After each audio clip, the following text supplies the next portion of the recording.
3 days. Most reports reached the customer, but some of the ones they needed most never arrived. And on Ravi's screen, those same reports were marked success.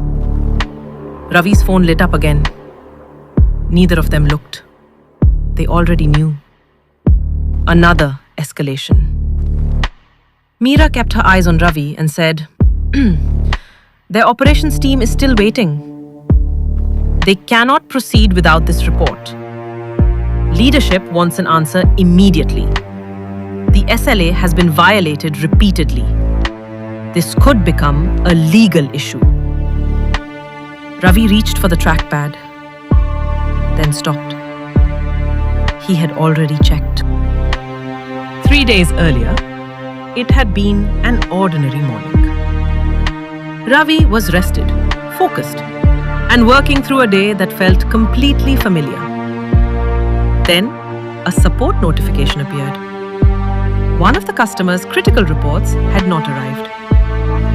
To Ravi, it looked familiar. He glanced at the message and thought, this should be quick. And it looked like one. Ravi opened the report website and searched for the report mentioned in the ticket. It was there, and its status read, successful. No error, no warning, nothing that demanded a closer look.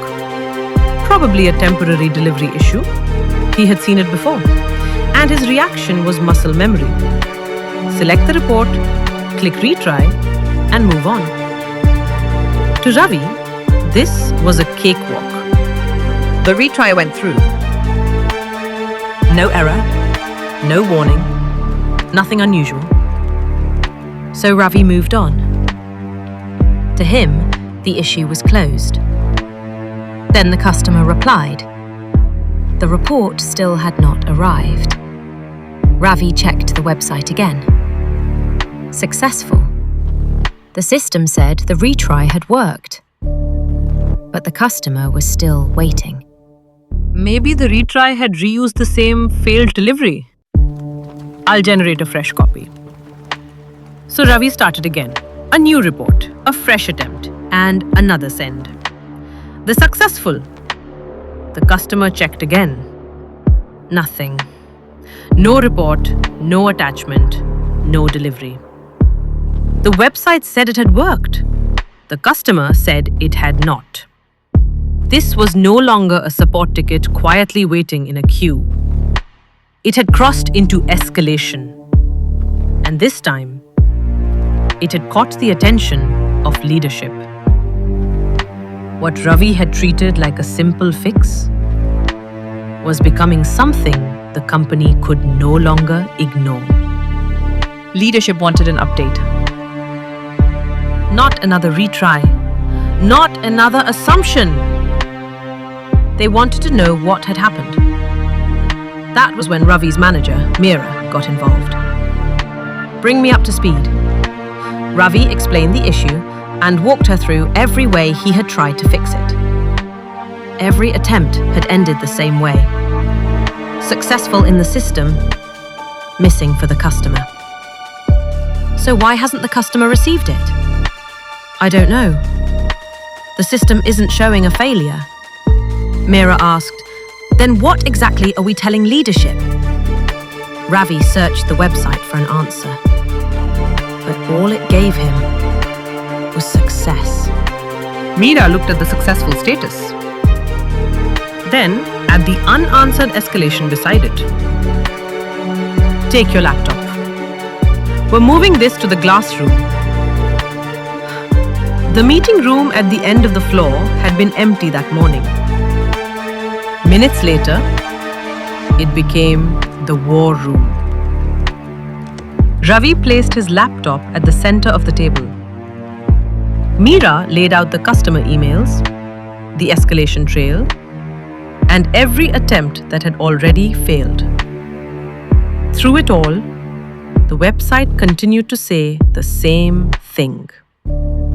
Successful. Meera pulled out a chair and said, start from the beginning. This time, we record every step.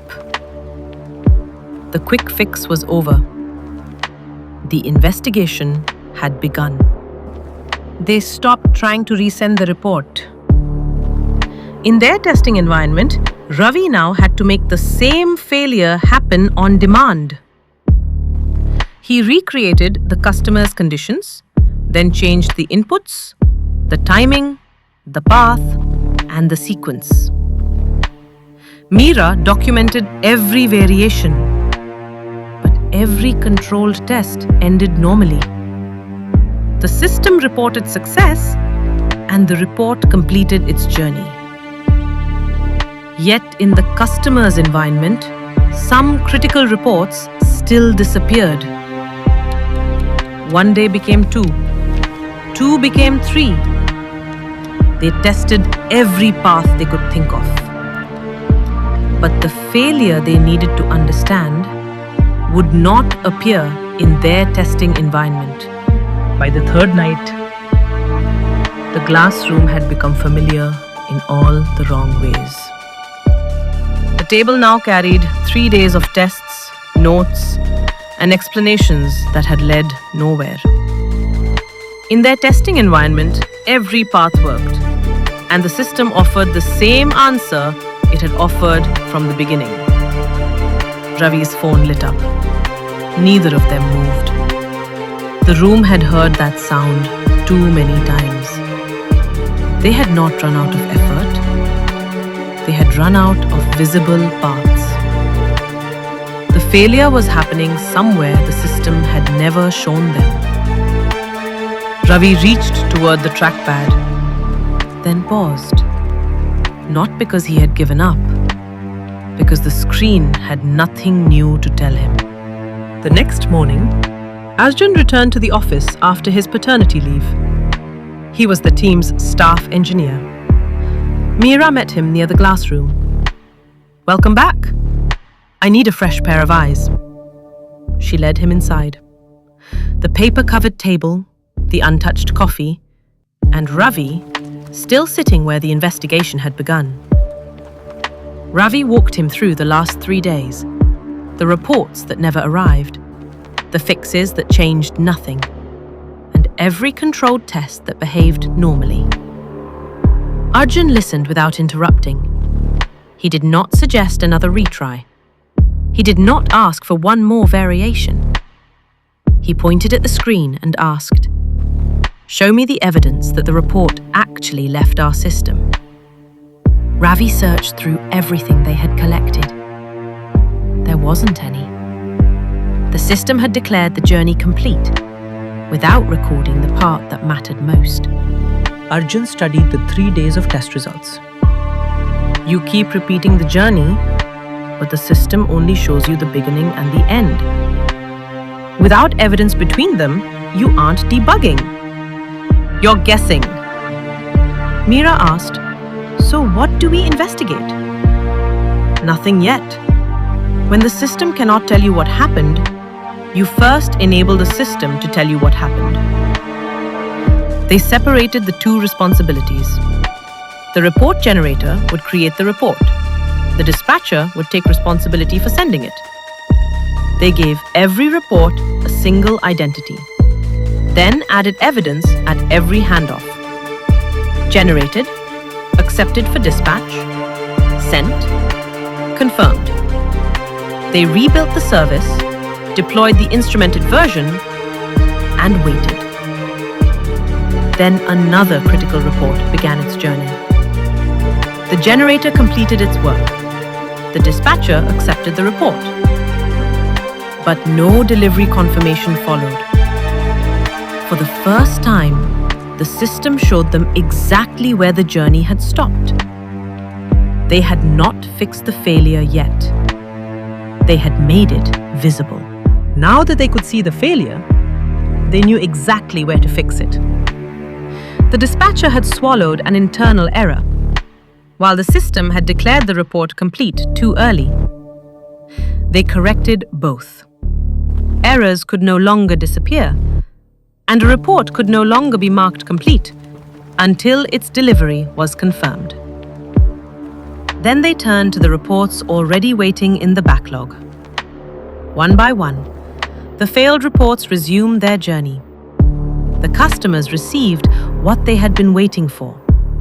Their operations restarted, the backlog cleared, and the escalations finally stopped. Ravi leaned back for the first time in 3 days.